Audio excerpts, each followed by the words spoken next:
Filipinos are well known for simplicity and happiness, as seen through smiles.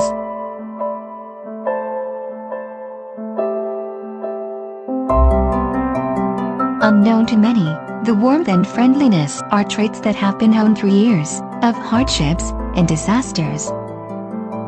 The Philippine archipelago lies in the typhoon belt of the Asia-Pacific. On average, there are 20 Pacific storms and countless monsoon rains that ravage lives and livelihood annually. Typhoons are a perennial feature in the country, but with the warming of the planet, torrential rains and severe droughts are becoming unpredictable and ever-increasing in intensity. This results to billions of pesos worth of damages, thousands of climate change refugees, and hundreds of lives lost, all in increasing regularity. Typhoons like Sendong and Ondoy torrentially flood entire cities and communities. Enter Project Rebuild. Led by the Climate Change Commission and the United Nations Development Program, Project Rebuild takes on a consortium approach with international, national, and local levels of partnerships. The project assesses the disaster vulnerabilities of the cities and municipalities surrounding the Cagayan River Basin,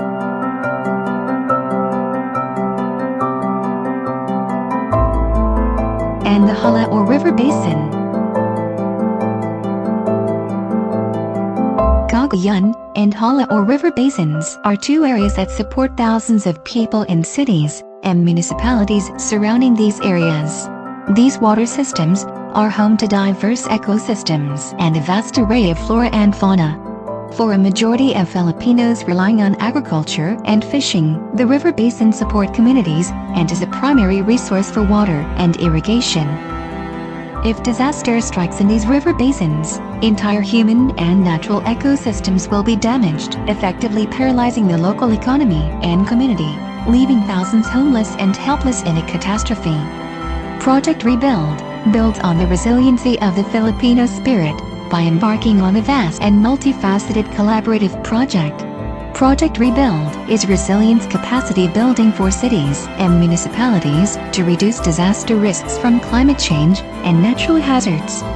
Project Rebuild intends to improve the governance framework on natural hazards, improve core competencies of local personnel, and addresses the vulnerabilities of the poor and high-risk communities. The project enables local government and communities through a scientific disaster risk assessment for the Hala and Cagayan River systems. Project Rebuild has to be approached in a holistic manner. So you need the different stakeholders, including of course the different government agencies. It requires a lot of discipline. The project sets up priority climate change adaptation and disaster risk mitigation measures. HLURB has been in this planning activity for the last 34 years and in the preparation of the comprehensive land use plans of local government units. So now, we are in the process of incorporating or mainstreaming disaster risk reduction and climate change adaptation into the local plans because the social, economic, and cultural productivity of these local government units are greatly affected.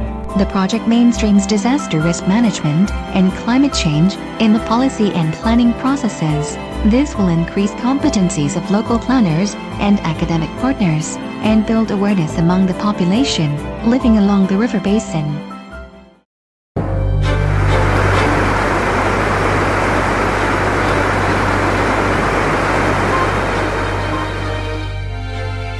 This is Evangeline Ramos, a mother who lost two of her children during Typhoon Frank. Sa palagay ko hindi mangyayari yun. Kasi palaging bumabaha, talagang bumabaha. First time lang yung may mga truso na pagbaha. Inano yung bahay ko, nahampas-hampas. Talagang nawasak siya sa tubig kag truso. Doon kami naanod. Dalawa kami ng anak ko yung maliit. Tapos yung dalawa kong anak na babae, nasa loob pa rin. Natrap yun sa sa loob talaga ng bahay, natabunan. Tapos yung dalawa kong anak din, sa may kahoy din.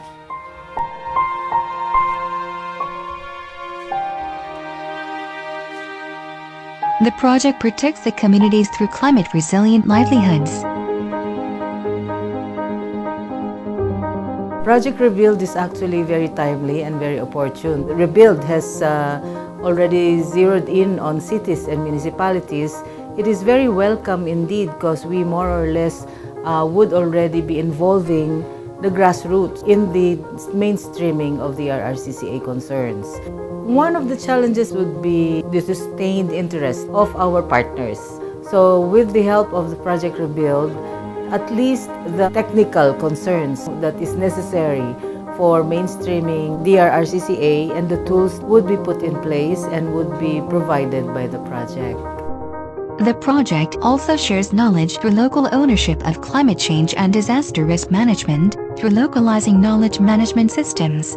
Project Rebuild takes on a holistic and interconnected approach to creating policies and practices of resiliency in the midst of our warming planet.